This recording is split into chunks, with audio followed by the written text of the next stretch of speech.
really excited to talk about this topic today. It's something that I love talking to customers about because I think low-hanging fruit is what everyone's looking for. What are the quick wins in my business that I can make? And specifically for those of you on the call who are responsible for revenue driven through browse, or what Bloomreach calls merchandising, I also call category pages. This topic's going to be one that's going to be a focus for you. So the problem statement is that merchandisers, category managers in the UK, typically called online trading managers, are responsible for the navigation experience, or what we'll call today category pages. This includes the sequencing on these pages, structure of the category tree, marketing messaging, etc. So in a time where there's an increased focus on driving optimization and top line improvements, these teams are looking for insights into where they can quickly enhance the customer experience on category pages to drive revenue. So while this is often accomplished by optimizing top performing category pages, which we know teams are focused on, many merchandisers that are working with Bloomreach are spending time outside of their top performing category pages to find the category pages with what I'll call low-hanging fruit. So the category pages that are not performing well. They're on a mission to understand why their customers are struggling to add to cart, to convert, to bring money into the business through these pages, and they're looking to react quickly. So what is low-hanging fruit? Low-hanging fruit refers to the tasks, actions, or goals that may be most easily achieved. The expression low-hanging fruit is used to describe an action that takes almost no effort. In e-commerce merchandising world, this means things that you all be familiar with to some extent, sequencing more relevant products on a particular page, boosting or burying facets, or you might call these filters, adding subcategory links to a category page, adding links to any page to make it easier for the customer to get where they're going to next and reduce the amount of clicks, turning off a category page from showing on the live site. So it's not accessible through your paid or organic search channels. So where do I find these low performing category pages within the Bloomreach dashboard? For those of you in the US or North America, you'll find them through tools.bloomreach.com. If you're outside of the US, you'll find them through the dashboard tools.bloomreach.co.uk. If you go into the Bloomreach dashboard, you will notice in the Insights section a line that is called Improve Category Navigation. If you select Improve Category Navigation, you will be brought into the screen that is highlighted here on the right. You'll see a series of reports that are specific to improving the category experience on your specific site.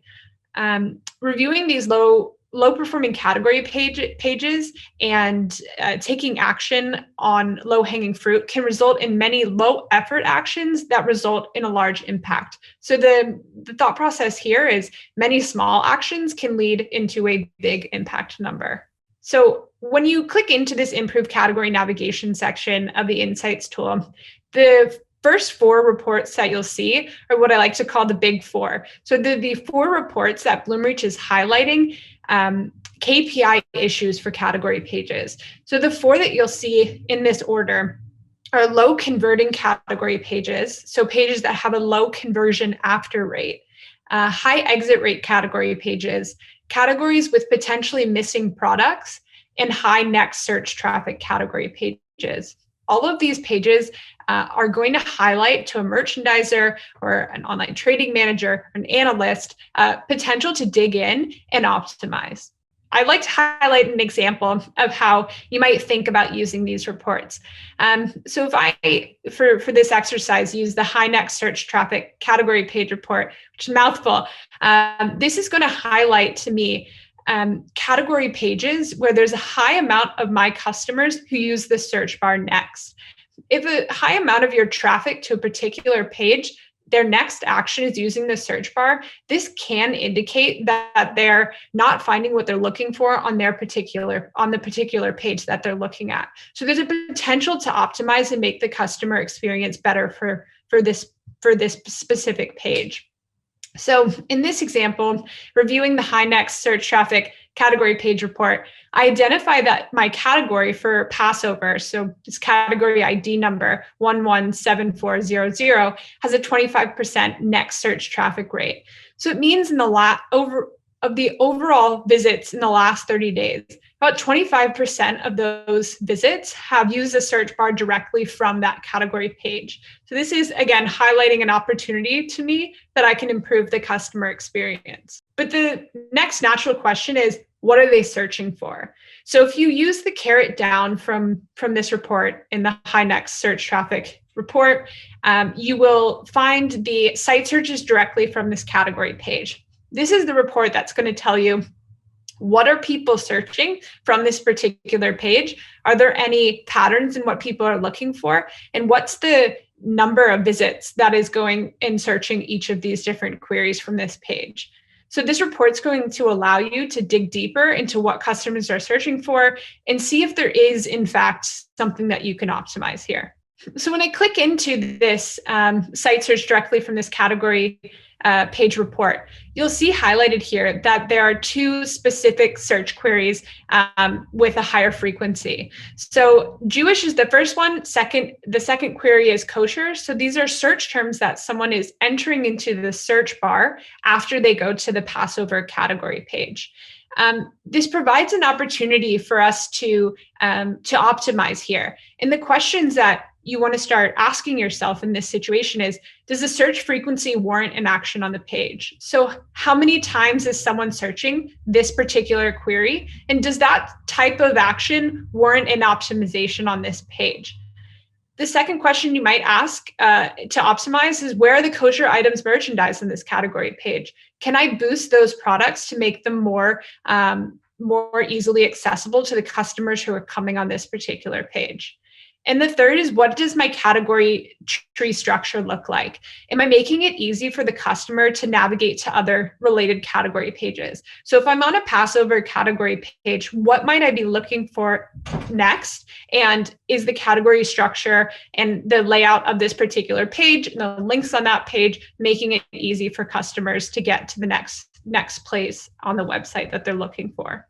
A pro tip when you're going through these specific reports is to use the status section on the left-hand side, which will connect directly to the activities area of Insights. If you're not familiar with the activities section of Insights, it's a pre-post analysis tool. So if I go ahead and I boost all of my kosher products on a Passover category page to the top of the page, I can then put an activity in which will put a date stamp into the tool, which will allow me to track my metrics before I made that change and after I made that change. That helps me then be able to know that the change that I made was improving the metrics on this page, which is why I optimized it in the first place. So the key takeaways for low-hanging fruit for category pages are really that in a time where every optimization, dollar, pound, euro counts, taking the opportunity to find and action low-hanging fruit is really important. Reviewing your low category pages to find quick wins is a great way of finding low-hanging fruit.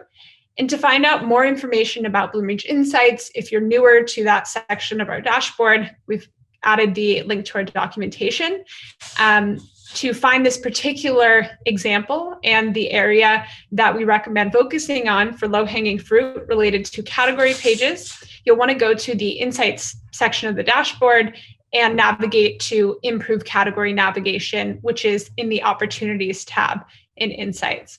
Reviewing the big four, as I call them, weekly, if not more regularly, is our recommendation. So as a merchandiser responsible for category page revenue, conversion rate, add to cart rate, reviewing your low converting category pages that have a high exit rate, category pages that might be missing products, or category pages that have a high amount of site search traffic next are really good places to start your optimization strategy.